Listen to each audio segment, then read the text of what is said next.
Pozdravljeni v podcastu iz Centra Ogol. Oddaja je namenjena vsem, ki želite nogomet spoznati poglobljeno in strokovno. V oddaji bomo v center postavljali goste z področja nogometa in športa nasploh. Najbolj razširjena igra na svetu je veliko več kot le zmaga in poraz. Vabljeni, da spoznate vse, kar nam nogomet ponuja. V primeru, da so vam oddaje všeč, vas ekipa iz Centra Ogol vabi, da nas všečkate in sledite na vseh pomembnih podcast platformah, kot so Spotify, Deezer, Google Cast, Apple Podcast, TuneIn ter na ostalih pretočnih vsebinah, ki jih še dodajamo. Najdete nas tudi na Facebooku, YouTubeu, kjer bomo veseli vaših všečkov in vas vabimo, da ste naši sledilci. S tem boste na tekočem z novimi oddajami in dogodki, ob tem pa nam boste pomagali, da bo oddaja še boljša v prihodnje. Vaši všečki in število sledilcev je za nas ključno. Hvala vsem, ki nas sledite ali nas še boste. Še enkrat pozdravljeni vsi skupaj in pozdravljen današnji center oddaje Boštjan Kreft. Ja, pozdravljen Igor, hvala za povabilo. Jaz sem res vesel, da ste tudi mene povabili v to oddajo. Poslušal sem prejšnje oddaje in sem počaščen, da sem v taki družbi takih trenerjev, pa da upam, da bo tudi moje mnenje pa moje izkušnje kakšnemu trenerju pomagali, da bo boljši. Mi generalno res želimo predvsem, da pridemo do izmenjave mnenj. Se pravi, da poskušamo ugotoviti, zakaj je nekdo uspešen ali pa mogoče tudi, zakaj nekdo v nekem obdobju ni bil uspešen. Ker zaenkrat vsi gostje, ki so bili pri nas, so na eni strani smo govorili o njihovih uspehih, na drugi strani smo pa govorili tudi o njihovih neuspehih, tako da smo vedno poskušali učiti iz tega, kaj je dobro pa kaj je slabo. Zdaj, ti imaš zelo solidno nogometno kariero, lahko rečem, ne? Nisi sicer bivši reprezentant, ali sem te slučajno spregledal, kje? Igral sem v mlajših selekcijah, ja, pa v starejših pa žal nisem. Tako da... Pa nisi dosti rastel, kaj? Pa ja, recimo, da če bi bilo to krivo, pa bi imeli bolj malo reprezentantov. Ja, malo se šalim. V glavnem, igral si našo prvo ligo, ampak si se dosti hitro odločil potem tudi za trenersko pot. Kaj te je napeljalo na to, da sploh greš ti, da si šel v trenersko pot, da si začel delovati kot funkcionar, pol kasneje tudi naprej, se pravi, dajmo začeti res mogoče s tem trenerskim delom. Kje si ti začel kot trener? Res, ko sem nehal igrati, sem pri 28 sem že nekako začutil, da nekega preskoka več ne morem narediti in sem počasi videl, da moram nekaj drugega začeti delati, tako da sem se doma usedel, malo razmišljal, kva bi, in pol sem se odločil, da bom tukaj po okoliških šolah odprl nogometno šolo in sem tako začel vrtec, prvi, drugi, tretji razred. Samo eno vprašanje imam tu. Pri 28 prihajajo najboljša leta. Zakaj si ti se odločil? Mislim, kaj ti je bil ti signal, da si ti rekel, ok, to je to, ne morem več? Pa nisem videl nekega napredka v svoji igri. Videl sem, da sem bolj breme vsem, kakor da bi jim nekaj dajal trenerjem in sem rekel, brez veze, da mučam sebe in jih... Kaj si preveč spraševal, ali kaj? Pa ne, mogoče tudi, ja. Včasih tudi to ni dobro, da preveč sprašuješ. Ampak sem videl, da ko prihajal sem v konflikte, ki prej nikoli nisem, pa sem rekel, bom probal nekaj drugega in sem probal to. Rekel si, da si že začel v teh vrtcih, prvi, drugi razred, to so te otroške nogometne šole ljubljanske, ne? Ne, jaz sem čisto po svoje naredil. Aha, ti si po svoje šel. Sem šel do ravnatelja na osnovno šolo Dobrova, pa sem vprašal, če bi lahko imel krožek, pa so me takoj poklicali z osnovne šole Polhogradec, Brezovica, Horjul in to je dve podružnične šole osnovne in to še zdaj deluje. Tako da takrat sem to začel delati, pomagal mi je veliko, takoj na začetku Darko Đukić, po moje se ga vsi spomnite, tudi veliko sva igrala skupaj. On je tudi velike energije dal v to noter, pa se je preselil v Avstrijo po enem letu. Jaz sem pa to naprej furil, ene 2 leti sem sam delal, pa sem pa vedno, so te moji prijatelji, ki smo prej skupaj igrali, so končali s karieram, pa sem enega po enega vlekel, pa so delali pri meni, pa tako. Tako da smo skupaj razvijali, pogovarjali, se šolali, tako da je bilo fino, no. Pa si pa predal nekomu, predvidevam, glede na to, da vem, kako si spol bil obremenjen, ali še vedno še vedno ta šola laufa, še vedno imamo mi vse čez, se pravi in trenerje in vse, sestra pač mi pomaga voditi to računovodstvo, te stvari rihta. Pa so trenerji, Janja Milenković je bila zaposlena, prej bil Zoki Zelković, vsi, veliko jih je pri meni, ki so z mano igrali, no so delali. Zdaj pa pač to je mlajši, ki sem bil jaz trener, ki so pri meni igrali, ki so končvali, so bili zdaj trenerji. Pa tako, vedno se najdejo novi mladi, ki to delajo. V glavnem, če hočeš biti dober trener, prvo priješ k tebi v otroške nogometne šole, pa naprej, ali kaj? Pa ne vem, jaz mislim, da vsak trener je fino, da spozna najprej delo z mladimi, da mu to lahko veliko pomaga, ko ima upravka s člani ali pa starejšimi igralci. No. Kako je pa pol preskok izgledal, da si ti šel na večje? Tvoja zgodba se je pol nadaljevala v NK Bravo, ne? Ne, najprej delal sem kot ta grassroots vodja na MNZ Ljubljana in sem imel, Dejan Dončić me je povabil zraven, da bi bil njemu pomočnik v neki reprezentanci te MNZ in enkrat ni mogel iti, ker je imel z Domžalom neke opravke in sem jaz to prevzel. Tam me je pa pol Rafael Korem povabil, da gremo v Ivančno Gorico, sem tam en let vodil ekipo v 3. ligi, pa smo se tam razšli, bilo je zanimivo, veliko lepih izkušenj, pa tudi takih dogodivščin. Je pa tudi res, da v Ivančni Gorici smo imeli zelo dobre pogoje za delo, pa veliko prostora sem imel, da sem se veliko stvari naučil. No. Ivančna je tudi en tak turbulenten klub, ko zna biti že skoraj v 1. ligi, pa potem pade nazaj čisto v neko izhodišče, pa se ponovno pobira, pa tako, ne. Ja, veliko stvari je bilo turbulentnih tam, ampak za mene sem se veliko naučil in mi je bilo super. Tako da se jim zahvaljujem, da so mi dali možnost. Da so te postavili na malo večji članski ta zemljevid. A pol si iz Ivančne ti šel potem v Bravo? Ja, ker recimo te vse otroke, ki imamo tukaj v Kroških, smo dali vedno v Dolomite, to je ta klub tukaj v Koliški in smo tukaj tudi, sem vedno pomagal kot trener. In ko sem šel iz Ivančne stran, sem spet prišel na Dobrovo, sem spet začel trenirati tudi 13, tudi 12, pač kjer ni bilo trenerja, sem šel na trening. Potem me pa Matjaž Jakopič povabil v Bravo, pa Dejan Močnik in sem šuke. Ker ta zgodba v Bravo je izgledala verjetno precej drugače, ne? Klub je bil bolj ambiciozen, več stvari se je dogajalo iz vidika, da zelo fejst so se osredotočili v štartu v mladinske selekcije. Imeli smo Tomaža Petroviča tudi kot gosta, ne? Da so prvo ta mladinski pogon zgradili, pa potem začeli graditi članski nogomet, ne? Kjer si se pol tudi ti znašel v enem obdobju, pa bil glavni trener v 3. ligi v NK Bravo. Jaz sem pri Bravo tu začel v 4. ligi, se pravi, Goran Stanković je prišel iz 5. v 4., pa je šel pa na Kitajsk in takoj za njem sem pač jaz pol to prevzel v 4. ligi. Takrat je bilo pri Bravo to glavni poudarek na mladinskem pogonu, tako da člani smo bili malo, ne bi rekel zanemarjeni, ker smo imeli veliko več stvari, kot vsi ostali četrtoligaši, ampak nismo bili v spredju. In smo imeli res, sem imel res veliko dela, da smo se postavili, da je bilo tako, kot je treba. Moram pa reči, da sem se v Bravo to veliko naučil, da so mi veliko dali, da sem se veliko naučil od vseh trenerjev tam, od Dejana, tudi od Dejana veliko Močnika, organizacijskih stvari. Plus tega pa se mi zdi, da vsi veste, da pri gospodu Klariču pač delati, da je to razvojno zelo dobro, se veliko stvari naučiš, moraš biti odgovoren in se mi zdi, da je bila to zame super šola. No. Tako da sem kot toliko mlad dobil možnost, da se razvijamo v enem takem klubu, ki je tako organiziran, je bilo super. Pa koliko si ti doživljal, rečemo, ta razvoj, ker tam ste vi se vseeno pač zelo razvijali, ne? Vi ste nogometne šola je zelo hitro prebijala, to smo s Tomažem govorili, v to 1. ligo pa napadala zelo hitro pol tudi zgornji del.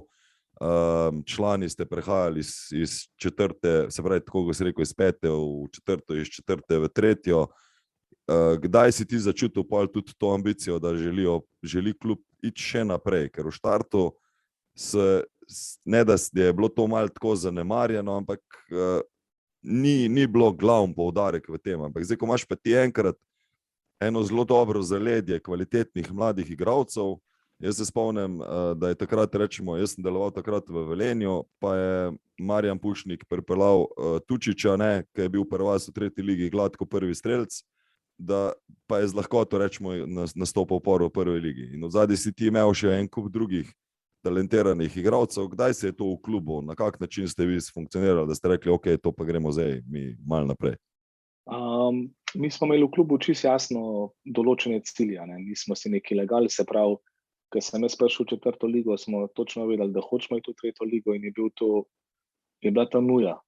Če bi bili drugi, bi bil neuspeh, če se ne bi uvrstili. Ko smo prišli v 3. ligo, smo imeli jasen cilj, da en let, da smo v 3. ligi, da se navadimo, potem drugo leto, da smo prvi, da gremo v 2. ligo. In tukaj navzven smo mogoče dajali vtis, da ni tazga pritiska, sami smo točno vedeli, kakšni so naši cilji in tega smo se tudi držali. Imeli smo pa tudi vse pogoje za to, da smo lahko bili prvi in se mi zdi, da je to prišlo samo od sebe, ker organizacija je bila na takem nivoju, da smo pač mogli napredovati. Kaj si ti, rečemo, ugotovil kot igralec, že v Polu Bravo, rečemo, da je to boljše organizirano ali pa več, kar je tebe mogoče v enem obdobju prisililo, da si rekel pri 28, hajde, ne da se mi več tega? V Bravo tu smo imeli, jaz kot trener sem imel res možnost napredka. Se pravi, mi smo imeli od gospoda misije, smo imeli kako psihološko pripraviti ekipo, imeli smo tedenske sestanke, smo se pogovarjali, kako kondicijo delati, kako te stvari, vse smo zanalizirali, tako da smo res imeli nek nivo dela in smo tudi lahko trenerji napredovali. Tako da se mi zdi, da imajo res nek sistem, ki se ga držijo in so v tem tudi uspešni in se tudi vidi, da nekaj delajo. Tudi za te mlade fante, kot si rekel, za Tučiča, pa vse te fanti so prišli k meni z mladincev, oni so verjeli v to, da če bo en let igrali pri nas, da bo napredovali in so tudi res napredovali v 3. ligi, tako da so pol preskočili 2. ligo, pa bili v 1. ligi, se pravi, kot si rekel, najboljši strelci. Pa mislim, da je bilo še kar nekaj takih primerov, da so uspeli pol. No, pa če sem izpostavil, ker sem pač jaz malo spremljal to dinamiko, tudi glede na to, da sta gospod Klarič pa gospod Pušnik imela takrat tudi zanimive diskusije, pa sem jaz lahko malo spremljal tudi v ozadju, no. Pa nad slabega, ampak tako pač zanimivo je, ker klub, ko pač pridobiva na kvaliteti, ali bo moral narediti preskok, pa iti nivo više tekmovati, ali bojo pa ti igralci pač odšli v višjo kvaliteto, ker pač si zaslužijo, da lahko tam igrajo. Tako da ste se verjetno tudi vi spopadali v eni točki s tem, kako zadrževati določene kvalitetne igralce, zato da boš lahko šel na višji nivo. Jaz mislim, da takrat smo mi bili prvi v 3. ligi in za Mikija se je že skozi govoril, da bo šel, če ne bo klub v 1. ligi. In mi iz 3. v 1. nismo mogli preskočiti. In jaz mislim, da takrat je bilo in za klub in za Mikija dobro, da so se tako odločili. Pač igralec, ki preraste klub, se mi zdi, da je smiselno za njega in za vse okrog njega, da gre nivo višji. Ti pa najdeš novega, ti ga naučiš in ko si zrel, da greš ti ligo višji, pač boš šel skupaj z njimi ligo višje. To se moramo tisti, ki delamo v nogometu, pač navaditi. Tako, ko se morajo učitelji navaditi, da vsak let učijo cel let, pa dajo otroke v višji razred, pa jih učijo drugi. Oni pa spet od začetka začnejo. To je na začetku malo boleče, ampak slej ko prej se s tem sprijazniš in to delaš. Še v oddaji, ko je prišla pred 1 uro ven, ko smo midva, preden smo začela tole snemati, je ravno Bojan Prašnik kar tako lepo rekel, koliko je bilo fajn v Mariboru takrat, ko je bil praktično 5 let in kako so lahko vsako leto nadgrajevali, ekipa se je zelo malo spreminjala, bolj so dodajali tisto, kar jim je manjkalo, ne da ti loviš najboljšega igralca, ki ti odhaja. Zdaj v mladinskih kategorijah je to še nekje meni normalno ali pa jasno, ampak ko si pa enkrat na članskem nivoju, je pa fino, če lahko tudi v nekem daljšem roku zadevo gradiš. Sicer moraš razmišljati tudi o mladinskem, v dolgem roku, kar bi se pač tek pol mi dva pogovarjala, mogoče malo več v teh, zdaj kar enem dolgem obdobju, ko si ga ti preživel v Iliriji, čeprav, da povem vsem, ki poslušajo to, da v tem trenutku ti nisi več član Ilirije, si zdaj trenutno inštruktor na Nogometni zvezi Slovenije, ne? To drži. Ja, tako je. Ja. Tako je. Ok, zdaj bomo mogoče poskušala malo tako narediti malo primerjavo Bravo Ilirija, kje so glavne razlike bile, se pravi, ti si v 3. ligi zapustil sred sezone, NK Bravo, ne bi posebej v nekih razlogih, verjetno si začutil, da bi lahko na Iliriji se nekaj zgodilo več. Zdaj, zgodovina Ilirije vemo, da je zelo zanimiva, ne? Tako kot sem prej rekel, mogoče za Ivančno so bila obdobja, ko so bila zelo plodna in so bila obdobja, ko so bila malo težja, če tako rečem. Zdaj ponavadi je problem lahko ali politične ali finančne narave, ne bi se o tem toliko pogovarjal, ampak ti si prišel, ali pa zakaj so tebe sploh poklicali na Ilirijo? Kaj je bil glavni povod, da so tebe poklicali? Jaz mislim, Igor, da glaven povod, jaz mislim, da ga sploh noben ne pozna. Jaz pa Ilirija je bilo tako, da smo bili v boju v 3. ligi, v boju smo se borili za 2. ligo in 5 kol pred koncem smo bili mi prvi za 10 točk, se mi zdi, in pač se zdaj nam nekih stvari za naslednjo sezono nisva prišla skupaj, kar je čisto normalno v nogometu. In jaz sem pač rekel, da ne moram več hoditi v klub, če ne čutam nekega zaupanja, tako da sem tam z delom končal, tako smo že takrat osvojili prvo mesto v 3. ligi, smo se načeloma že vrstili v 2. ligo in potem smo prišli do tega spoznanja, da boš, da gremo tisti dan na Razan. Jaz sem pač šel do fantov, sem rekel, da to, kar smo delali skupaj, da meni veliko pomeni, kaj pustim za sabo, tako da pričakujem od njih, da bodo do konca oddelali tako, kaj treba, in so tistih 5 kol še zmagali, ne vem, 7-8 golov razlike vse tekme. Pol jih je tudi prevzel ta zdajšnji trener Dejan, tako da so lepo spalali do konca, se dobro pripravili na 2. ligo in se mi zdi, da takrat je bilo za vse boljše, da smo naredili tako, kot smo. V tistem me je pa poklical pač Žiga Starič, pa Rogolob, pa te fante, ki so bili na Iliriji, pa so rekli, če se bi dobili z Drmastjo, da bi se zmenili, da bi jaz tam bil vodja. In načeloma sem rekel, ok, pridem, pa sem zmenila. Čeprav ti moram pošteno povedati, da sploh nisem vedel, kam me čaka. Ne. Jaz sem prišel, imel sem neke izkušnje iz nogometa, pač cel življenje sem že v tem, tako da sem rekel, bom probal, pa bom videl, kako bo šlo. Ne. In pa se je razvijala zgodba z leta v leto. No. A je imela Ilirija že prej postavljene cilje, preden si prišel, kakšne ima želje, kam bi rada se uvrščala z mlajšimi kategorijami, kako razvijati zadevo, kje bi naj člani igrali, kak so bili ti cilje takrat nastavljeni? Jaz mislim, da je bila Ilirija zelo dober klub z veliko prostora za napredek. Ne. Se pravi, jaz, ko sem prišel v Ilirijo, sem imel res dobro osnovo. Dobre trenerje, dobre tudi za tisti nivo, kjer so tekmovali, dobre ekipe. Tako da sem prišel, spoznal trenerje, se z njimi pogovoril, smo skupaj naredili nek plan dela, kaj bi radi. Najprej, to je bilo maja, kaj bomo polet naredili, pa smo se pozimi, kaj bomo spet polet naredili, tako da smo počasi to gradili in se mi zdi, da je bila takrat to, kako bi rekel, nek nepopisan list, ki smo ga pol mi skupaj popisali, pa naredili neko zgodbo, ki je zdaj ratala, se mi zdi zelo uspešna. Ker vi takrat z mlajšimi kategorijami niste bili toliko prodorni, kot bomo se zdaj pol kasneje pogovarjali, kot kaj se vam je zdaj dogajalo v zadnjem obdobju, se pravi tik preden si šel ali pa še zdaj praktično. Ne. Takrat je zadeva vseeno bila, vi ste bili nižje rangirani, tudi drugoligaš, če se prav spomnim, ste še bili takrat, ne, da ste šele prihajali gor, potem v prvo ligo. Se pravi, en kup stvari je bilo treba vseeno spremeniti v smislu cilja in v smislu dela, verjetno. No. Moram reči, da Ilirija je bila takrat v 2. ligi, je imela pa zelo dobre ljudi, zelo strokovne ljudi na trenerskih položajih. Tako da jaz v tistem, ko sem prišel, pa do danes nisem veliko ljudi pripeljal. Se pravi, v bistvu smo ekipa skoraj ista. Smo se pa povezali, jaz sem pač razdelil scouting, kjer igralcem pripeljal, s katerimi klubi bomo sodelovali. Naredili smo en enoten program, kako bomo delali kondicijo, kako neke osnovne cilje, kaj hočemo od igralcev.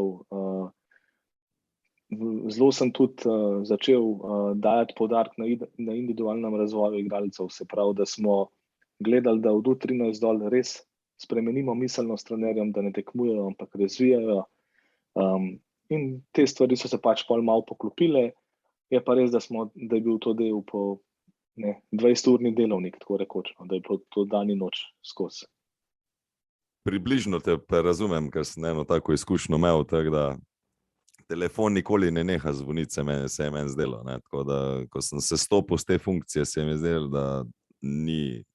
da kar naenkrat je preveč časa skoraj bilo že. Ampak vseeno me zanima ta del.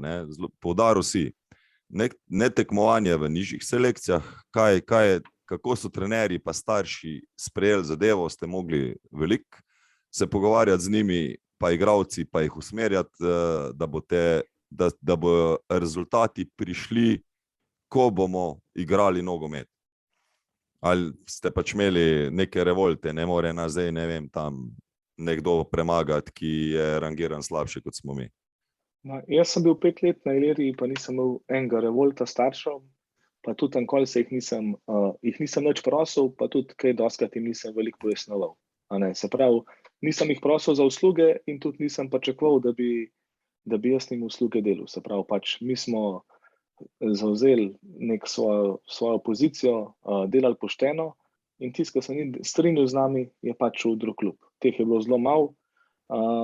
Glede trenerjev je pa tako, da nekomu spremeniš miselnost v mlajših kategorijah, da mora razvijati, ne tekmovati, je to kar dolg, kako bi rekel, kar dolgo časa traja, da prideš do tega.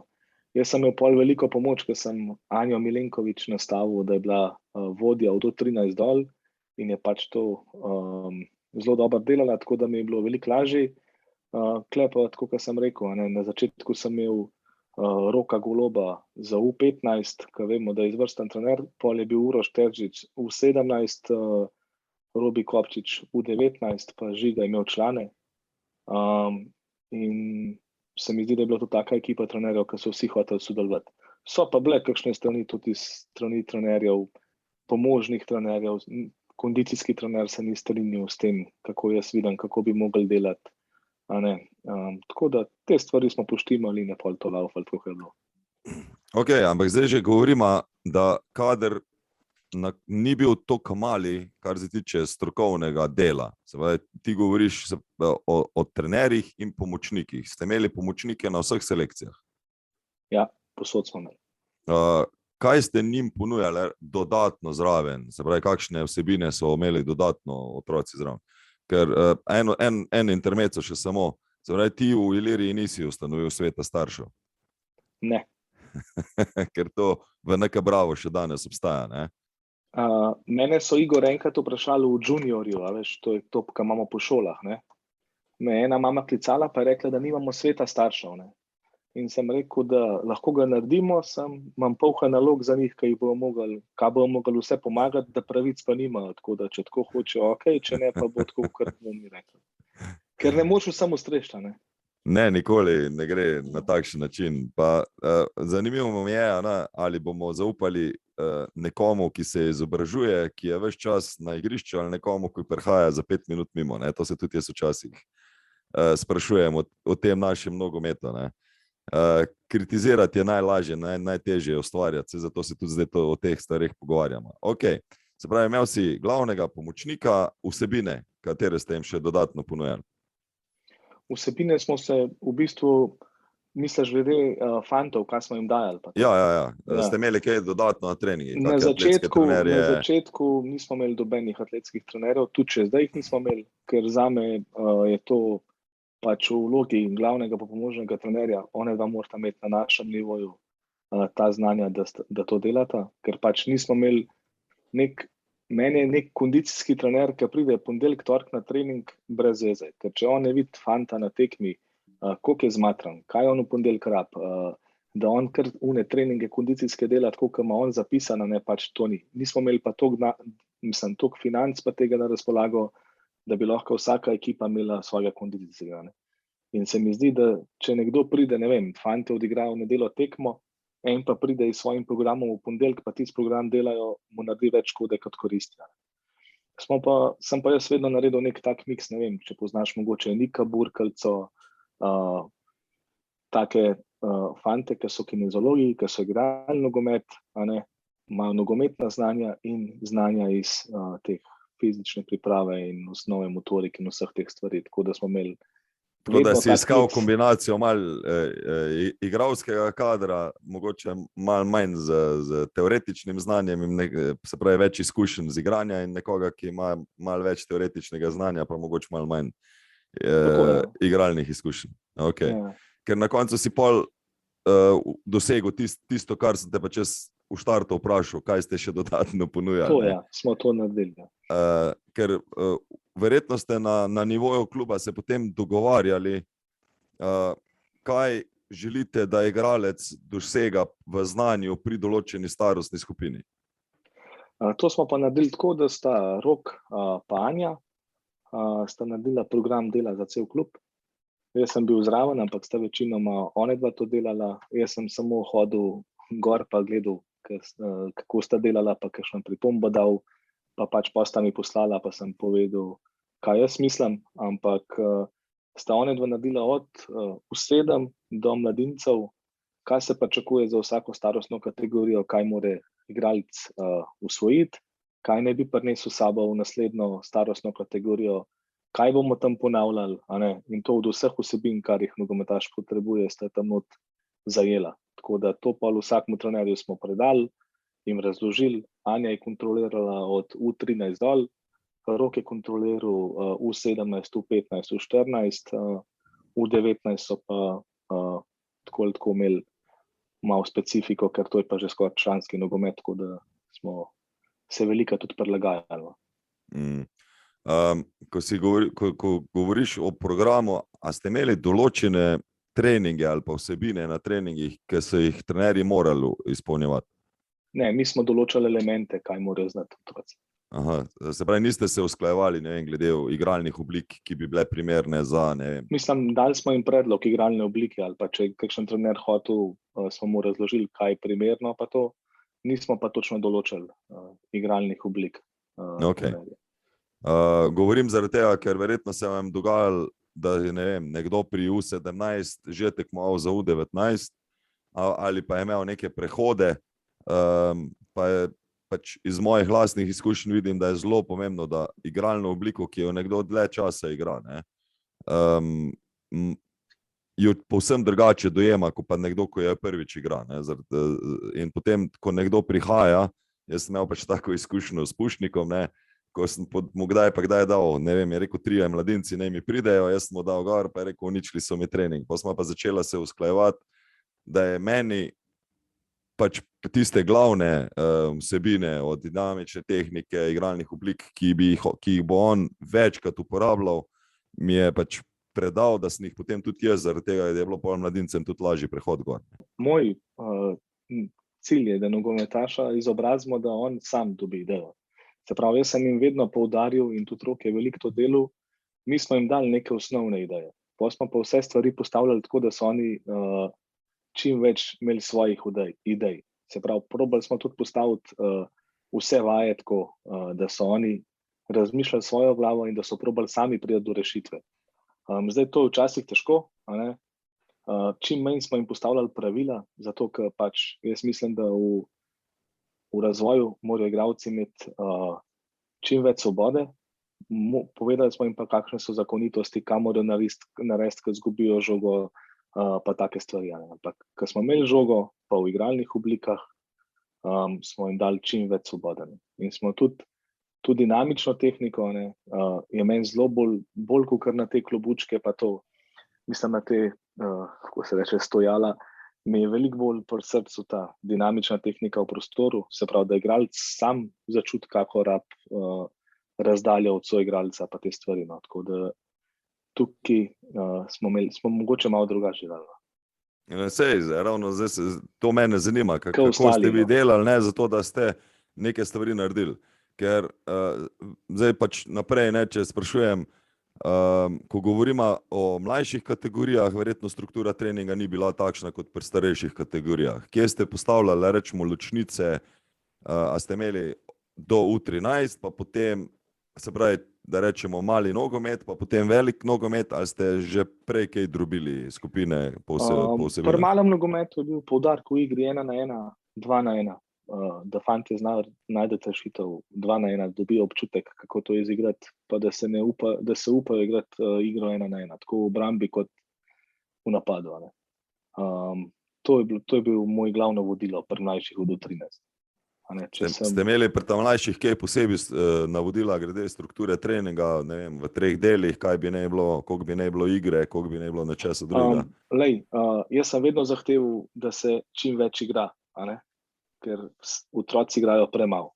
Trenerji trenirajo sami sebe in pozabijo na igro. Pride konec treninga pa nič ne igrajo. Tako da vedno smo forsirali to, da imajo vsaj pol ure igre, in tukaj mislim, da otroci na koncu naredijo največji napredek v igri. Drugače pa strukturo treninga smo imeli pa tako, kam ima večina klubov. Uvodni del, glavni del, pa na koncu igra in to je bilo to. No, ker ta del pol ure igre se dostikrat pač zanemarja, ne? Se pozgubijo. Ja, velikokrat pač žal ni te igre. To smo zdaj tudi že parkrat govorili, da ne bi mogoče bilo slabo, glede na to, da otroci malo igrajo zunaj na ulicah, ne, da bi kak trening samo se ogreli, pa samo igrali.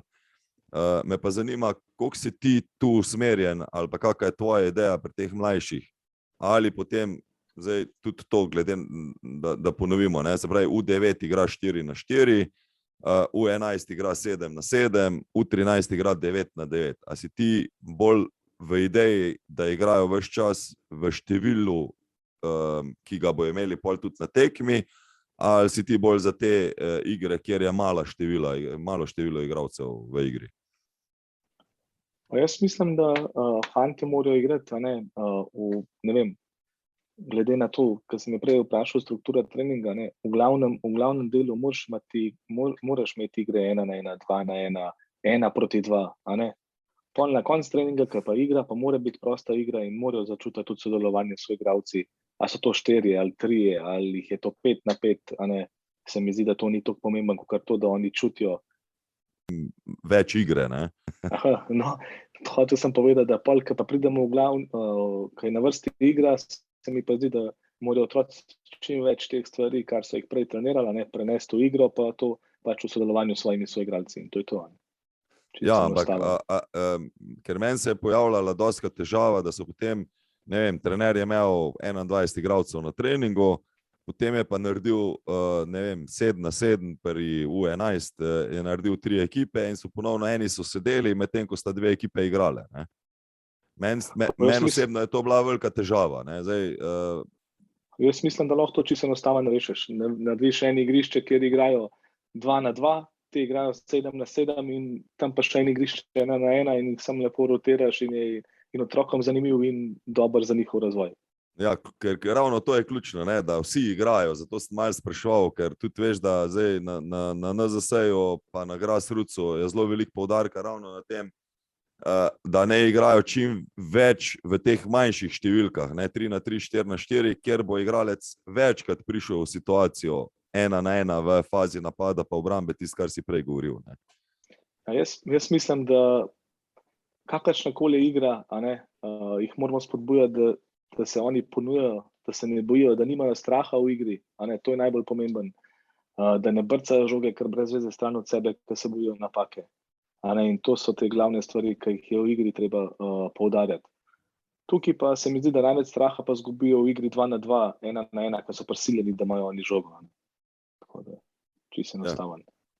Pač poriniti jih je treba malo to, ne. Reč mi, ko ste vi ugotavljali na koncu leta, ne vem, dobre, slabe stvari, koliko si imel težave s tem, ko si kritiziral trenerje? Pa jaz jih nikoli nisem kritiziral. Pa si edini. Jaz sem jih edini, jaz svoje trenerje moram reči, da sem imel toliko dobre, da še zdaj mislim, da take ekipe ni imel doben. Jaz enemu Roku Golobu, kačem ga jaz kritizirati, jaz ga moram sam podpirati, enemu Robiju, oni imajo toliko izkušenj, da oni so rabili samo moj support, se pogovarjati, kaj jaz mislim. Jaz sem jim povedal mnenje, večinoma krat so ga vzeli, ker so vedno vedeli, da je iskren pa dobro nameren. Jaz sem mogel, kot vodja, sem se jaz počutil, kot da sem njim servis. Oni so rabili to in jaz sem to naredil. Zdaj za trening, kaj bodo oni na treningu naredili pa to? Jaz sem imel tako zaupanje v njih, da ko smo se mi pogovorili, kaj jaz hočem, sem jaz to tudi pol videl. In na treningu, in na tekmah, in posod. In mislim, da trenerji, ti si moraš brati take sodelavce, da jim verjameš, in pol, ko jim verjameš, to morajo oni čutiti, in tukaj ni dobenega, kako se rekel, kritiziranja. Ker če jaz kritiziram njih, kritiziram sam sebe. Se pravi, jaz sem vedno hotel dober in sem jih vedno zaščitil, vedno sem stal za njimi in tudi, ko smo naredili kakšno pizdarijo, pač tega nisem priznal. In smo delali naprej in to popravili. Pač, tako. Mogoče se neko kritiko v tem smislu, trenerji smo zelo občutljivi, ko nam nekdo reče, že zakaj si to delal. Pač moje izkušnje je bilo, da sem včasih govoril s trenerjem, pa sem rekel, zakaj si to delal. In je bilo takoj občutek tega, da me nekdo napada, da grem samo v diskusijo. In tisto, kar si mogoče prej omenil, rabiš kar nekaj časa, kako leto do 2, da s trenerjem vzpostaviš komunikacijo, kjer mi dva začnemo sodelovati. Se pravi, da moje vprašanje, čemu je to namenjeno ali pa zakaj si nekaj želel, se ne pride na točko, ko rečemo, on pove, kaj bi on, pa jaz začnem, kaj bi jaz in potem diskutiramo o teh stvareh. Se pravi, verjetno tudi pri vas, zato sem vprašal, kako so v štartu mogoče reagirali na te tvoje pomisleke v kakih vsebinah ali kaj. Ampak vidim, da ne nočeš kritizirati. Ne. A veš kaj, Igor, v štartu je bila itak taka čudna situacija, ker sem jaz padel v to, da sem jaz vodja. In v bistvu sem se jaz učil od njih, pa delu, vzemal dobre stvari. In se pravi, v 1,5 leta smo ratali tak tim, da je to pri nas vse potekalo skozi pogovor. Jaz nisem rabil nikogar, v solid pameti, ampak smo itek bili cel dan skupaj, smo se o tem pogovarjali in tisto, kar sem jaz hotel, ali pa kar sem jaz idejo, ali pa kar so imeli oni, je prišlo samo od sebe, do tega. Ni bilo nekih takih, da bi jaz imel kakršnega koli trenja s trenerji. Mogoče še največ z mlajšimi trenerji, glede tega, koliko fanti igrajo na treningu, da morajo več igrati, da ne igrajo na rezultat. Se pravi, meni, če en branilc pri U13, da je bila žoga za speljati, pa da je zbil v avt, meni je to signal, mislim, zakaj jo zbijo v avt. Ne jo proba speljati. Pa tudi, če dobimo 3 gole, da se bo naučil. Te stvari sem jaz bolj njih in hotel razložiti, kaj hočem. Tako. Te, kar smo pa imeli teh starejšimi selekcijami, smo pa bili po cele dneve skupaj, smo se pogovarjali o nogometu in smo vedno prišli na skupno točko. Zdaj, pri kadetih mladincih ste pa zastavili pač kar ambiciozne cilje, če ste v to ciljali, kjer so trenutno kadeti pa mladinci, glede na to, da v bazenu noter, v katerem ste, lahko rečemo, na zelo malem območju, tudi danes, ko pogledamo kadetsko mladinsko lestvico, v prvih 5 ekip ste, se pravi, je Ilirija, je Brinje, je Domžale, Olimpija, potem pa edino Maribor še pride tu zraven. Zdaj, 4 ekipe ste v zelo malem bazenu noter, ki ste uspeli priti toliko visoko. Ampak preden bi prišla do tega, koliko si imel ti težave, se pravi, osvojili ste 2. ligo s kadeti mladinci, s čim si se ti največ boril v tem zaključnem delu, ko si že vedel, da boš gor šel s kadeti pa mladinci, pa v tem obdobju prvega leta, ko si ponovno bil prvoligaš? Ja, mi, ko smo se vrstili v 1. ligo, je bil to zame kar malo šok. Da prvi dan, ko smo se vrstili, je bila fešta, drugi dan sem pa že začel delati. Prvo mi je rekel ta Uroš Teržič, ki je imel kadete, da jih ne bo imel več, ker je dobil punco, pa se je preselil v Švico. mu nisem mogel zameriti, a ne. In pol se je začel. Pol sem pa prosil Žiga, ki je imel člane, pa so ga tam pri članih zamenjali, ker takrat smo imeli mi to še vse ločen. Če bi imel naslednji let kadete, pa je rekel, da bo imel. In tako, da sem pol nabral ekipo z vseh vetrov. Se pravi, to je bilo prihodov, odhodov, se pravi, 3 mesece non-stop delane. In tudi, če povem pošteno, mi smo samo orang delali, nismo pa točno vedeli, kaj nas čaka. Ne. Ker ti, Kaj se je tebi zdelo ključno v tem obdobju, da si naredil? Jaz mislim, da v tem obdobju je bilo ključno, da smo sestavili fantje, ki so vsaj približno lahko igrali v prvi ligi, a ne? Da smo imeli tudi malo sreče tukaj. To je bila prva stvar. Druga stvar, da smo pripeljali ene postelje z Rdečega križa, pa smo gor naredili eno sobo, kjer je spal 12 fantov, in se je naredila kadetska ekipa res dobra klapa tam noter. Seveda trener, ki je to vse skupaj povezal, a ne, Žiga, pa ta Nik Burkelj samo je bil pomočnik. Pa se mi zdi, da sem jaz sam verjel v to, da bomo mi dobri. No. In to se je pa preneslo na vse trenerje, niti niso bili v nekem stresu, kaj bo, kaj ne bo.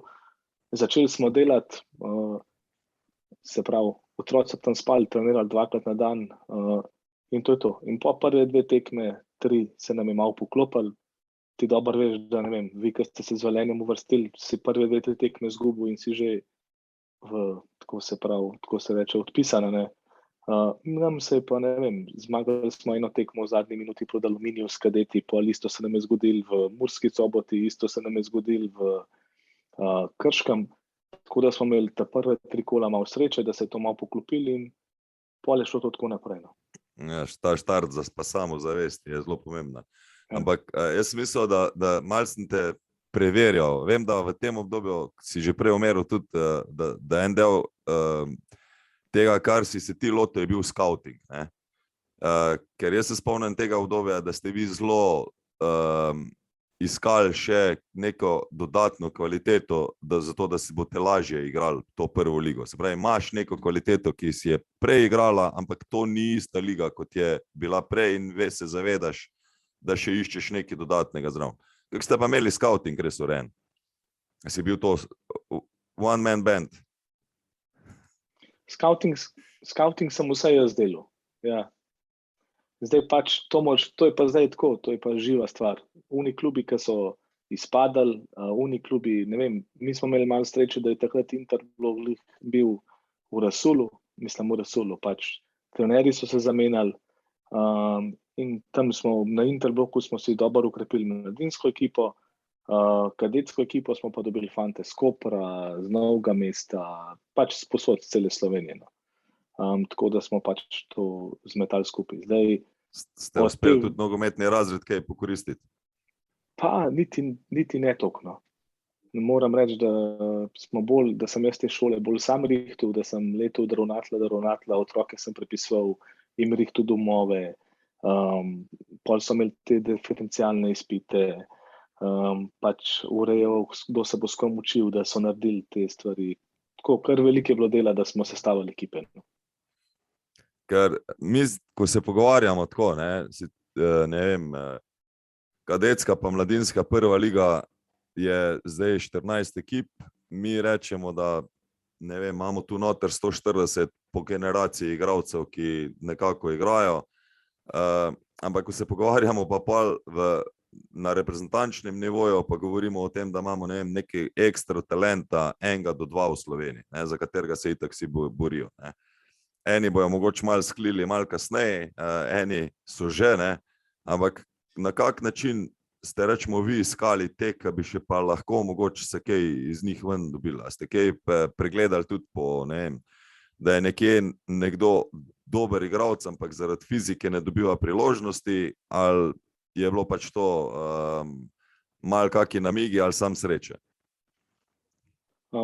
Jaz sem veliko tekem hodil gledati, tudi prej sem poznal že vse fante, 2-3-letnik pa 2-2-letnik po Sloveniji, tako da sem imel tukaj mogoče veliko prednost pred drugimi, ker sem poznal malo nivoje, ker fant kam paše, in tukaj mislim, da sem bil en korak pred ostalimi, no, zato mi je bilo lažje. Jaz sem poznal fante 2002-letnik pa 2-3-letnik, se mi zdi čisto vseeno, ker so igrali v ligah, vsakega sem tudi videl igrati, Tako da sem se to sem se naučil pri gospodu Klariču, da če pač hočeš ligo višji, moraš biti že en let prej pripravljen na to. In jaz sem na to bil kar pripravljen, tako da sem pač to. Tako da, vas ni liga presenetila, ne?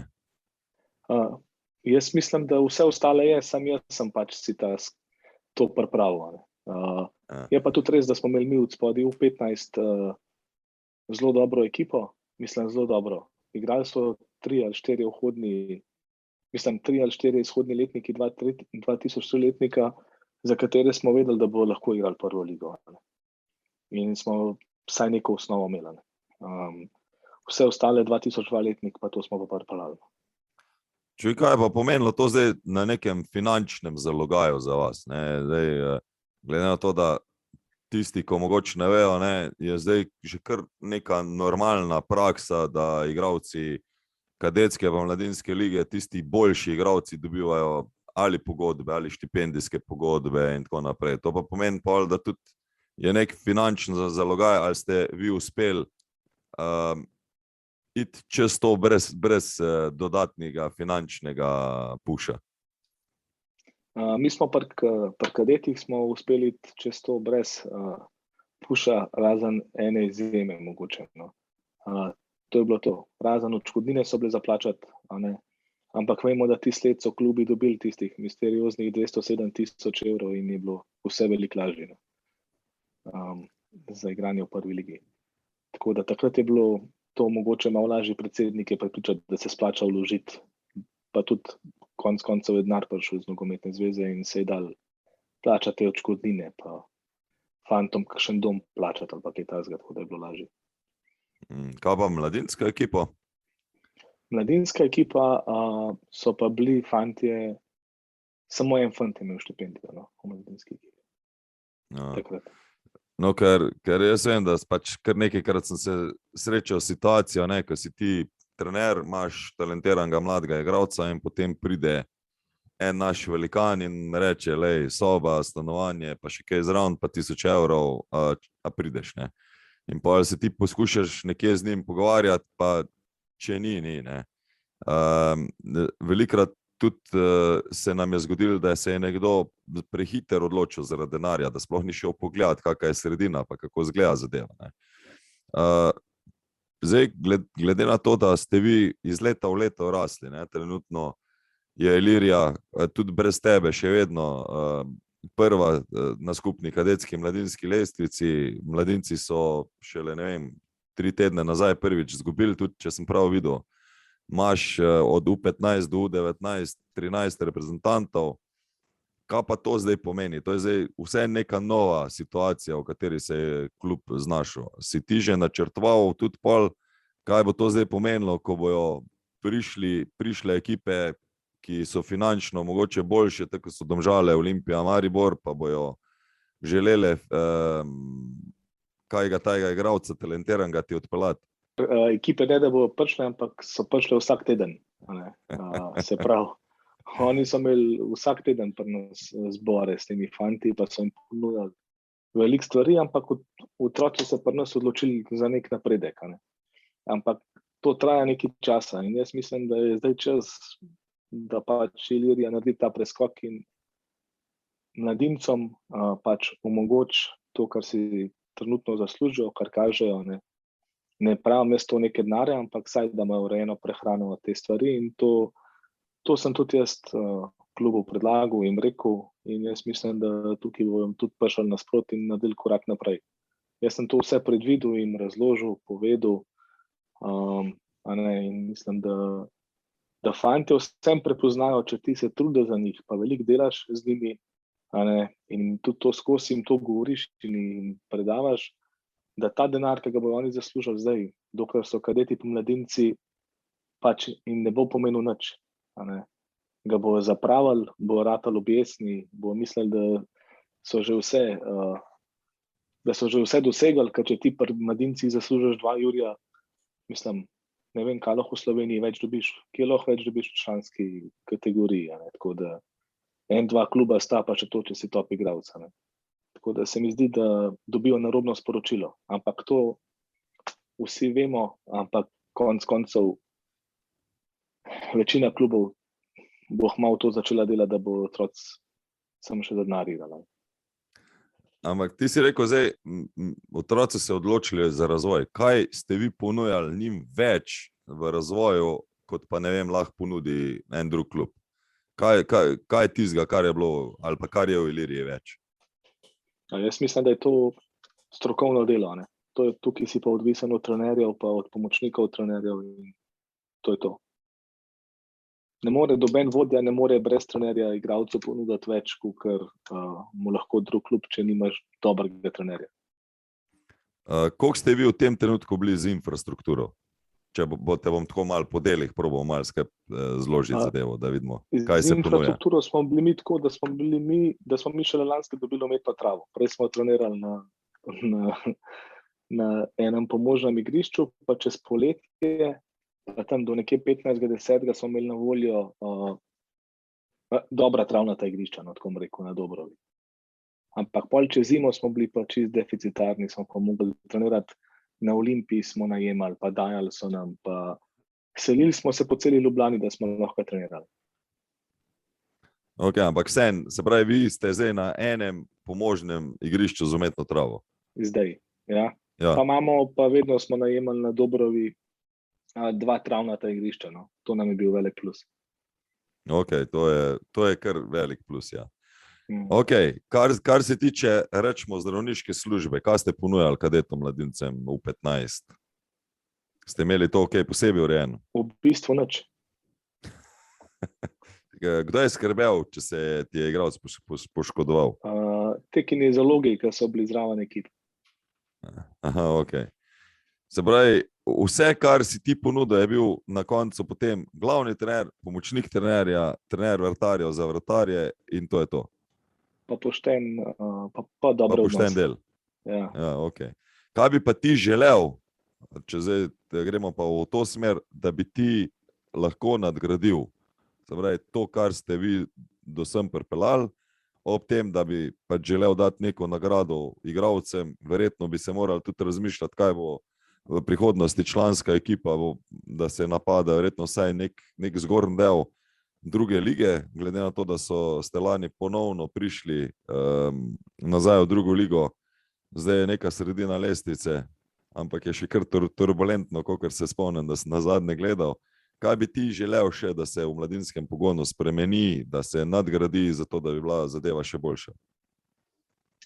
Jaz sigurno, moj načrt je bil, da letos uredimo pozim, se pravi prehrano za igralce, fizioterapijo, spanje za fante, ki niso z Ljubljane, da petek, sobota, nedelja nimajo problemov s tem, kje bodo prespali, kako se bodo pripeljali na trening. Veliko fantov se šola v Ljubljani in pol čez vikend nima urejenih domov. Ker so dijaški domovi zaprti, ja. Ja, mi pa treniramo v soboto zjutraj, pa gre fant spet domov, pa treniramo, mislim pa v nedeljo igramo tekmo, tako da je to za njih velik zalogajno. Se pravi, te 3 stvari so ključne, plus to, da moramo kot klub bi mogli zagotoviti en dober zaključek našega kluba, pa neko uveljavitev njih, se pravi, v nogometno kariero, to se pravi, tako člansko ekipo, da bo res razvojna. To bi mi jaz ponudilo. Se pravi, da bi ti mogoče sodeloval z nekim klubom direktno, kjer bi bil tudi njim prehod potem na višji nivo? Da bi mi našo člansko ekipo dali na tak nivo, da bi bilo to za njih zanimivo. To pomeni prva liga. Razvojno. Pa ni nujno prva liga, ampak trenažni proces isti kot v prvi ligi. To pa pomeni danes kar dosti velik zalogaj. 20 profesionalcev, pa štab zraven, tako kot je treba. To, ne da trenirajo člani ob 6 popoldne, recimo, do nas, ampak da trenirajo ob enih, takrat, kar res lahko nekaj narediš. Ja, ker druga liga je prav zanimiva.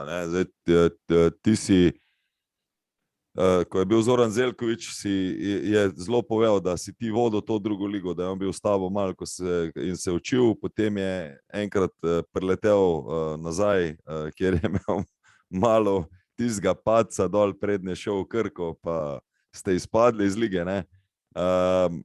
Ampak, če tako zdaj govorimo o vseh teh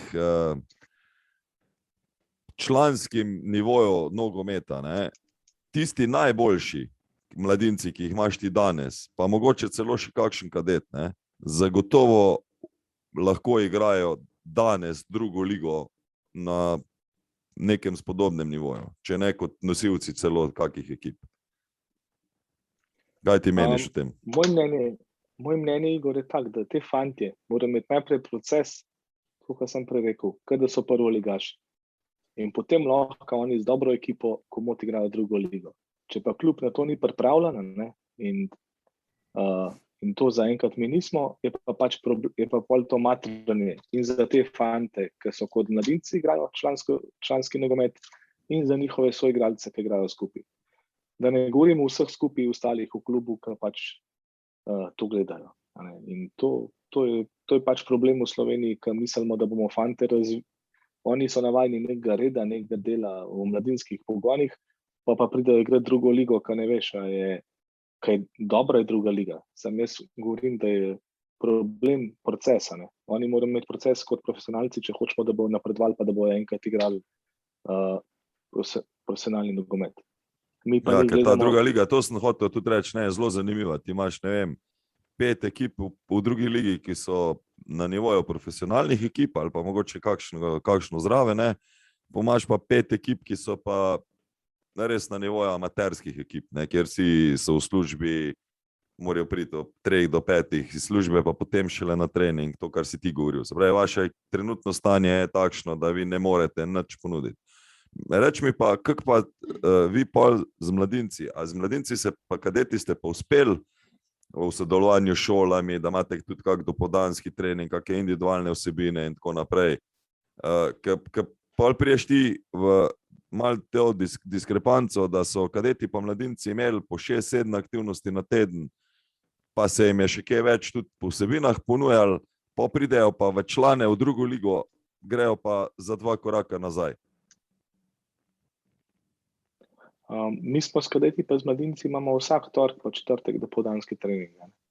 Pač trenerji to naredijo individualne treninge, glede na to, kjer igralci lahko pridejo, prilagodijo vsebine, delajo po pozicijah, kar fantje pač rabijo, in to je cel let poteka.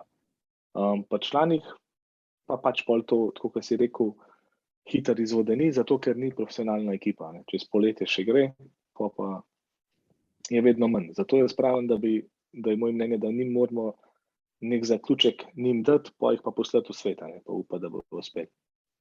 Kakšne so pa pol zdaj tvoje izkušnje, ko gledaš, koliko je nogometna zveza zdaj organizirana, pa kak si ti v klubih delal, lahko kakšne vzporednice vlečeš tudi tu noter? Pa jaz mislim, da nogometna zveza je zelo dobro organizirana, in če hočeš delati, lahko veliko pripomoreš k temu, k razvoju pač nogometa nasploh. Zdaj jaz tukaj ne bi komentiral, jaz mislim, da vsak na nogometni zvezi ima svojo vlogo, in moj del je, da jo bom naredil čim boljša. Ne. Jaz kot inštruktor bom pomagal klubom, da se bodo razvijali, pač te igralcem, ki jih bom imel na regijskih centrih, jih bom probal čim bolj navdušiti, da sami veliko delajo, da napredujejo, da popravljajo, kar jim ne gre. In te stvari. Jaz mislim, da je to tudi eno poslanstvo, ki ga lahko zelo dobro, glede na svoje izkušnje, zelo dobro upravljamo. Tako da se veselim. Zdaj še zaenkrat to vse spoznavam, ampak se veselim tega dela. Tako da bomo videli, kako bo. Jaz sem pred oddajo, ko smo vidva govorila, sem ti rekel, ne, škoda, da si šel iz tekmovalnega nogometa ven, ker mi potrebujemo v tekmovalnem nogometu tiste, ki so sposobni ustvarjati zmagovalce. Tudi če malo kasneje, čeprav pri tebi ponavadi vse je dosti hitro potekalo, ne? A si bil v Bravo, a si bil v Iliriji, načeloma si dosti hitro ustvaril na eni strani, da ti ekipe igrajo nogomet, na drugi strani pa da imajo to zmagovalno mentaliteto, o kateri se velikokrat pol tudi pogovarjamo, plod česa vsega je lahko to. No. A se tebi ne zdi škoda tega dela, ker zdaj bo pač to, MNZ centri so namenjeni sicer širjenju popularnosti, pa spozna tudi malo v smislu trenerjev, da vidijo, kako bi se mogoče kakšne vsebine izvajale, na drugi strani pa upam, da nam koga užalo, ampak so to bolj tako prvi izbori igralcev, ki jih bomo kasneje imeli pri reprezentanci U15. Igor, jaz si vedno najdem izzive, kamorkoli grem delati, ne. Pač in jih probam čim prej doseči, ker pridem do nekega konca. Rekli mi že, ne vem, 10 ljudi, škoda, da si šel z tega nogometa, z tekmovalnega, s klubskega. Ampak jaz mislim, da jaz se lahko hitro vrnem v klubski nogomet, če bom našel izziv. Ta čas, dokler sem pa na zvezi, pa lahko razvijam sebe, se veliko izobrazim, ker tukaj je veliko ljudi, ki veliko znajo, mogoče tudi kakšna taka znanja, ki jih jaz do zdaj nisem imel, spoznam neke nove stvari. Glede moje vloge pa mislim, da nogomet je najbolj odvisen od baze. Se pravi, koliko bomo imeli mi dobre manjše klube, toliko bomo imeli dober nogomet. In jaz tukaj vidim svojo vlogo, ne vem, bom pomagal 3, 4, če bom eno leto 2 klubom, da bo prišel na višji nivo, in se mi zdi, da tukaj je moje poslanstvo, da bom s tem veliko naredil. Tudi jaz na Iliriji, če ne bi imel dobrega sodelovanja z Dolomiti, z Vrhjanko, s Kočevjem, Slovanom, z vsemi temi klubi, pač ne bi mogel narediti tega, kar smo naredili. In se mi zdi, da te klube treba jim dati nek support, in tukaj zdaj jaz vidim to svoje poslanstvo, dokler bom pač zaposlen na nogometni zvezi kot inštruktor. Kot inštruktor bo tvoja glavna naloga zdaj kaj? Imamo več projektov, se pravi, zdaj sem začel to strokovno pomoč klubom, spoznavam pa te regijski centri, pa imamo pa še projekte izobraževanje, ker tudi sami že inštruktorji pomagajo na izobraževanju. Pa še po moje, da nisem niti četrtino spoznal tega, kar fantje vse delajo. Ja, kar široka zadeva je, ne. Se ta usposabljanje trenerjev, ste zdaj inštruktorji prišli vsi zdrave, ne, je prav zanimivo, ker se potem ves čas se pogovarjamo o eni in isti zadevi, ko je konec tega usposabljanja, pa tu si jaz res želim, da bi se tudi naredil en napredek v smislu tega, da trener, ko zaključi usposabljanje, da bi še vedno bil v procesu inštruktorja ali pa nekoga drugega, kjer bi moral prinašati neka ali poročila ali pa vsaj, da so srečanja, na katerih imaš ti odkrite debate, zakaj je bilo nekaj dobro ali pa nekaj slabo ali pa zakaj bi bilo nekaj drugega boljše v nekem danem momentu. Se pravi, katere vsebine so čemu namenjene, ne? Ker ko gledamo samo usposabljanje, vem, trenutno poteka za trenerja C v Slovenj Gradcu, je res ta obseg informacij zelo velik, tako da trenerji z vsem spoštovanjem, ki ga zaključijo C, ne vem, če se ti še spomniš, kako je to izgledalo, ne? Vse si imel time, meni se zdi. Večina sem jih vseh, v enem modelu vas imam vedno jaz tudi, ne, tako da. Ampak hočem reči, da to celotno sliko, ki jo mi predavatelji dajemo, ne, jo je zelo težko zajeti in bi morali vsaj kako leto, 2 še intenzivno se pogovarjati pa razvijati te debate v manjših skupinah, zato da bi delali nadgradnjo teh vsebin.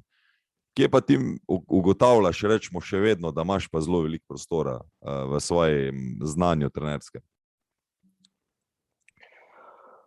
Jaz mislim, da trenerji se itek, tako kot se tehniko cel življenje kot nogometaš ponavljaš, tako moramo tudi mi svoje znanje se prav skozi obnavljati. In jaz mislim, da kadarkoli kaj novega slišiš, kogarkoli poslušaš, najboljše stvari vzameš in se mi zdi, da tukaj lahko veliko napreduješ, s tem, da se moraš skozi zavedati, da vedno obstajajo pametnejši od tebe in da je fino, da koga poslušaš.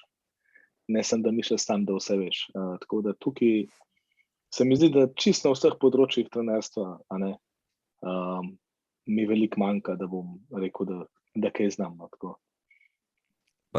Potem pa tako vprašal, kdo je pa tvoj velikan, od katerega se ti največ učiš? Od katerega sem se največ naučil?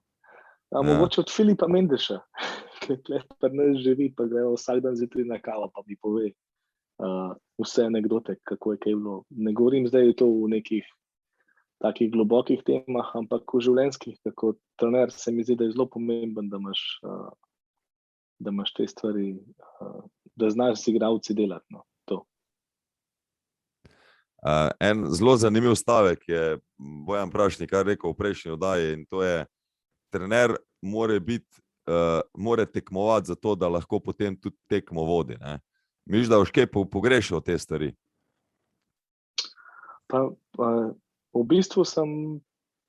Ali rabiš sam pauzo, tako kot je Rožman rekel? Pa ne, da tudi zdaj nisem tekme vodil. Bil sem živčen za vseh 6 tekem, kar so igrali, ne vem, v 14, v 15, v 17, v 19 in člani. Za vse sem bil nervozen. Pa problem je še to, da sem po mojem še bolj tekmovalen do vseh trenerjev, ki so bili, ne. Tako da me je to še bolj žaral, v bistvu pa nisem niti smel tega pokazati. Samo mogel biti nekako meren skozi. Tako da to tekmovalnost bom pogrešal te tudi, kako bi rekel, vesele trenutke po tekmi. No. To v bistvu najbolj pogrešaš, ker ne more biti večjega veselja, kot to, ko zmagaš tekmo, pa se skupaj usedeš pa poveseliš. Prav, to je nekaj najlepšega, kar se ti lahko zgodi v življenju. Tako da to stvar bom pogrešal. No. Ok. Če se še sam vrnemo nazaj na tisto, kar sem te vmes tudi pač malo nagovoril, ne? A lahko kakršnekoli usporednice vlečeš med NK Bravom pa med Ilirijo? Jaz mislim, da sigurno lahko povlečemo to, da oba dva kluba sta zelo organizirana, a ne? Oba dva predsednika, obe dveh klubov, vse, kar obljubita, tudi izpolnita. To se mi zdi, da se v obe dveh klubih dogaja. Usporednice glede tega, glede tekmovanja, se mi zdi, da je bilo na Iliriji v zadnjem letu veliko večji fokus na mladinski šoli, kot na članih. Na Bravo, tu so po moje to malo zdaj obrnili, tako se mi je zdaj, ne vem, pa nisem se veliko pogovarjal z njimi, ker smo bili tekmeci, tako da ne vem točno, kako so razmišljali. Se mi zdi, da vsem smo imeli malo drugačne poglede, no, ampak glede tega, kdo je pa v zadnjih letih v Ljubljani najbolj zrastel, se mi pa zdi, da sta glih te dva kluba. In to zagotovo, ja. Zdaj, Bravo je postal stabilen prvoligaš v članski ekipi. Vi ste v enem tako zelo velikem sponu, vse zato sem te tudi povabil v oddajo, ker se mi ravno to me pač vedno zanima, ne, kaj nekdo naredi ali pa na katerih napakah se je učil, zato da je lahko naredil pol naslednji korak naprej, da je postal pač to, kar je. Ne. Bi še ti kaj posebej poudaril, da smo vidva pozabila povedati? Pa jaz sigurno na koncu bi poudaril to, da se mi zdi, da Ilirija je bila predvsem uspešna zaradi tega, ker smo res bili tam vsi ljudje, ki imamo radi nogomet in smo si res želeli uspeha. In na koncu nas je to nagradili, da smo res naredili eno zgodbo, ki so jo zdaj vsi prepoznali. In do teh fantov smo mi res bili iskreni in smo jim res vse nudili. Mi smo po šoli, če otrok hodil v osnovno šolo, pa je bil perspektiven, mi smo šli po šoli, po njega pa smo ga trenirali na asfaltnem igrišču pred šolo, da je imel individualni trening. Mi smo res vse naredili, da bi fanti napredovali. In tukaj se mi zdi, da se je to poznalo. In tudi dobenega fanta, če ni usmerjen, če mu ti ne daš 100% sebe, od njega ne moreš pričakovati, da bo karkoli vračal. In jaz vedno pravim, treba vse narediti, da bi bili oni dobri, in ker mi vse naredimo, da bi bili lahko igralci dobri, šele takrat lahko pričakujemo, da bodo oni nekaj nam vračali. In to je čisto tako, kot posod. Pač truditi se mora za njih in oni so pač lahko dobri. Ni pa nujno, da bojo. Ja, ampak je pomembno, da gre to tisto, kar si rekel, ne, da gre od glave pa vse v isto smer. Ne. Se pravi, da ni potem raznih drugih interesov. Reč mi še to mogoče, ali se ti je zdaj zgodilo v tem, da se je zadeva povečevala ali pa ste bili vsako leto bolj uspešni, da ste prišli v eno točko, kjer so ambicije postale večje od realnosti? Ja, jaz mislim, da naš klub je postal talec rezultata. Mi smo bili predobri za to, kar smo bili sposobni, kar je bilo pisarna, pa vse okoli, niso bili sposobni tega sprocesirati. Mislim, vsi skupaj. Tako, kot bi rekel gospod Klarič, nismo bili pripravljeni na vse to. Se pravi, preveč smo bili dobri, no. In to nas je na koncu, upam, da bo zdaj to pokupčkali, zrihtali, uredili in da bo to šlo tako naprej in da bo Ilirija rasla še naprej. Ne. Ker meni veliko pomeni, da pusti za sabo nekaj, kar lahko drugi koristijo. Ja, da ne prije nekdo pa reče, ne rabim tega, pa ne rabim tega, a tebi se je zdelo vse skupaj nujno. Ne? To je isto, pač Bojan Prašnik je rekel, prišel v Kodbus, pa je rekel, bilo je 16 ljudi, jaz bi v prvem dnevu pol stvari bi dal stran, čez 14 dni pa ne bi nič več dal stran. Ne? Tako da vsaka stvar ima pač nek svoj namen, zagotovo. Bobi, lej, jaz se ti zahvaljujem za tetle tvoj čas, ki si nam ga namenil.